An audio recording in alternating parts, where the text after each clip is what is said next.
Welcome back, guys, to Emerald Pitch Talk. It's your boy Tobes. We're here to talk about VAR. After yesterday and the madness that happened between Tottenham and Liverpool, it's only right. It's only right. But before we get into all that, please, guys, like, comment, subscribe, do all that great stuff. Please share, hit the bell notification button as well, so you never miss an episode or when we drop all these type of personal videos as well. I'd love nothing more to welcome you into our little community. It's ever grown, and yeah, please follow us on our journey. But yeah, VAR strikes again. This time it bit Liverpool in the ass, even though they've benefited many times from VAR in the past. Even got them coined Liverpool. But even as an Arsenal fan, not to hate on Tottenham or shit on Tottenham in any type of way, it was a great performance by them. But I feel like Liverpool were robbed, and I feel like that's how most of the footballing world feels as well. The Curtis Jones red card, I'm going to let you guys know right now, I don't believe that was a red card. It's clear to see what Curtis was trying to do. Was obviously he dispossessed the player, tried to run after it to get ahead of the ball, before Basuma was trying to nick it from him. He put his foot on the ball, and then he slipped, given it was raining yesterday, the weather wasn't too grey, and he went into Basuma's kind of like ankle, Achilles type of area, and it looked like it was gonna absolutely snap it off. When you freeze frame it, it does look a lot worse than what it was. But if you look at the whole action, you can kind of tell like he wasn't. There was no malicious intent in it, and I don't believe Curtis Jones is a malicious player. He doesn't give off that type of energy. I've never seen him try to do anything like that in the past for him. Like you know what I'm saying? So. And even when Paul Tierney went over to the VAR screen as well, whoever, I think it was Darren England or Darren Cook, don't think it's Darren Cook, I think it's Darren England, that was on the VAR yesterday. He already had the freeze frame of where Curtis Jones' foot made contact with kind of like Basuma's shin, kind of like ankle region. And obviously if you go over to the camera as a referee and you see that straight away, you're kind of like, yeah, 110% red card all day long. But they didn't even show him the whole type of motion. They just had the picture up. He looked at it for maybe like what felt like 35 seconds, and then he turned around and gave Curtis Jones a red card, which for me it kind of killed the game, because I was really enjoying it. It was back and forth. Tottenham looked really good again. Ange Ball, like I said, I wasn't familiar with his game. I really wasn't, but he seems to have Tottenham taken in a way I haven't seen him taken in a while. Even under Conte and Mourinho, they weren't playing this type of expansive football where they were brave on the ball, they're inviting pressure, and they're able to turn it into chances. Basuma, hell of a player, but yeah, the whole incident with him and Jones yesterday, I don't feel Jones deserved the red card. The yellow definitely. Even Gary Neville on commentary as well was just like, it's a bit harsh. If you're gonna show on VAR, show the full motion, don't just show like half of it. You know what I'm saying? Not even half of it, but don't show the end bit, because obviously he's gonna have Paul Tierney.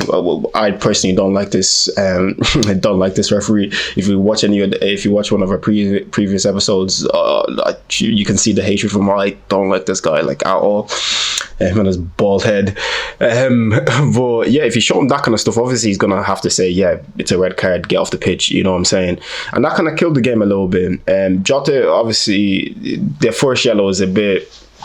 It's kind of up to debate whether it was a yellow or not, but I don't think, no, it wasn't the first one, it's the second one. I can't even remember which one it is now. But anyways, Jota was a bit stupid to get himself sent off yesterday. Just very silly challenges and mistakes that he made. Like there was literally no need. And the goal that Liverpool scored, the opener, Luis Diaz, which was a brilliant finish by the way, Romero was keeping them onside. He was really keeping them onside. So I don't get how they could have chalked it off. They didn't even draw the lines. Like if you looked on beIN Sports with Richard and Ting, they draw the lines and they showed that, yeah, Luis Diaz was onside. So like imagine now Luis Diaz would have scored that goal initially, Liverpool would have gotten a point from it, because look how harsh it was at the end. Matip scored their own goal. You could see that really broke him. And if you're Jota and Flipper, what's his name, Curtis Jones sitting in the dressing room as well, you're probably heartbroken as well because you're about to get a really hard fought point from the game, and then literally the last kick of the game, your defender scores an own goal, which is unfortunate. He was trying to clear the ball, but obviously things like that happen in football as well. So it's a little bit crazy. I don't know. I felt like Liverpool were just robbed yesterday. There's so many things going against them, and then we have the PGMOL coming out with written statements, written apologies already. The match hadn't even been like 2 or 3 hours over, and they already had an apology ready out to the public on Sky Sports. I know they're going to have this Brian McDermott guy on Monday to go through all this type of stuff, and he's gonna waffle his way through it because I don't think he even knows the law sometimes as well. Like if you like, for me, the Premier League is supposed to be the best league in the world, and I can kind of put my hands up and say yeah, it is. Like there's a lot of drama, there's a lot of theatre, there's a lot of things going on from title challengers to Champions League places to Europa League places to even Conference League places as well. Like everybody's going for it. Even right down to the end of the season relegation battles. It is dramatic. It is entertaining. Like even for us not yesterday, but last season, where most felt like we were going to win the league, we ended up shitting the bed in a sense. You know what I mean? But that's drama. Like even look the way Brighton got European football drama. Like even United getting Champions League football, a bit of drama into that as well. Liverpool were really good in them. They put themselves in a great win streak. Then they just nearly just about made it. If the season was a little bit longer, they would have pipped United to that Champions League places. But instead, they're in the Europa League. You know what I'm saying? So if we're supposed to be quote unquote supposed to be the big dogs in the footballing world, why are we having referee mistakes and issues every other week? Like it genuinely does not make sense to me. It baffles me because why can't we get it right? Why can't we use the system that was implemented in the World Cup, where it's computer automated, the computer does it for you, and leave the rest of the time wasting all these players signaling for yellow cards for the players or red cards for the players, managers' behaviors on the pitch, and whether on the pitch or off the pitch. Leave that to the referees. Like it seems that we're gonna have to baby food all these referees, walk them through the steps, because I don't feel like half of them really knows the letter of the law like that. So yeah, just have the computer do it, because at the World Cup, VAR didn't take that awfully long. They got the offsides right most of the time. Goal line technology is there, so there's not going to be a mistake with that one unless the system malfunctions. But that's once in a blue moon, because obviously being a very, very big league that brings in millions, if not billions each year, they're going to make sure all those systems work before every single game. So yeah, like just do the way we had at the FIFA World Cup. And the Premier League chiefs had the option to do that, but no, they wanted to keep it human based. And ever since, it's just written apology. Like these written apologies are going to have serious implications. Maybe like, say, a relegation battle or a title decider where it's down to the wire, down to the last day. Like whoever is on the receiving end of that, they're not going to want to hear an apology. Like an apology is the last thing I want to hear. That's your job. Just do your job. I don't want to hear sorry every single time. Just do your job. You have one job. Like these people, like in these vans or in these control rooms, wherever the VAR people are they like on their phones with their feet kicked up? Or do they even really focus on the match? And whenever you hear the audio, whenever they release the audio, it just sounds chaotic. Especially for the City in Ake situation, when they scored a goal that should have been rightly offside. Akanji was obstructing the keeper's view.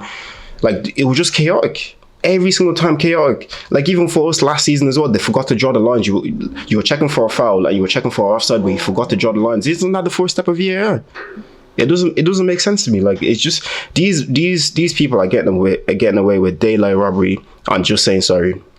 Like if like players, managers, staff, and all this type of stuff are getting fined, yellow carded, suspended, and all this type of stuff, I feel like the same needs to be applied to these referees, because they're getting, because no job can you be late consistently and they just tell you one day, oh, just go home and stay home. No, you're gonna get fired. I'm not advocating for anybody to lose their job, because in these tough times, look, get your bread however way you can get your bread, but there needs to be some implications for not doing your job right. Like just taking them off one week and sticking them on another week. No, put them on intense training courses, or just give it to the computers. Or, like I don't even want to go to that extreme level yet, but something needs to be done, because they're getting away with, like, or less maybe possibly leave the VAR situations to people that just train specifically in VAR and they know the letter of the law, and then just have the refs obviously being fourth officials, linesmen, and all that kind of stuff. And like, do you know what I mean? Have different departments. Don't try and mix the two, because I know some of these refs as well. They'll probably have favorite teams and probably working with certain people and all this type of stuff. And maybe one person is saying it's this and another person is disagreeing, saying it's that. Like there might be some level of emotion like contributing to that as well. And it's just, I don't know. It's just a bit crazy. Let me know, guys. Like what can be a possible solution? Because this is getting a bit ridiculous at this point. Like it's honestly getting ridiculous. Like I'm tired of it. Every single week we're having some sort of discussion about VAR and something about the letter of the law, that it seems to be this one week and this another week. Like what's going on? Like the handball rule, does anybody know? The offside rule, even to a certain extent, I don't even know. You know what I'm saying? Is like it's just a bit crazy. So like, what can be done, guys? Like honestly, like let me know. Like what really and truly can be done. Because this is a bit ridiculous at this point. But yeah, Liverpool were robbed yesterday, even though they've been benefited from many times, but they were definitely robbed yesterday. Tottenham got away with one. I'm going to be a bit of a celebration police here when we were celebrating like that against Bournemouth and stuff. Like people were getting onto us, but we had Basuma bringing his kids on and all that kind of stuff just for a 2-1 win over Liverpool in September. It's a bit, you know what I'm saying? But yeah, that's my thoughts and opinions. Yeah, let me know yours in the comments. Yeah, like I said, like, comment, subscribe, share, hit that notification bell. And yeah, guys, it's been your boy Tobes. I'll catch you on the next one.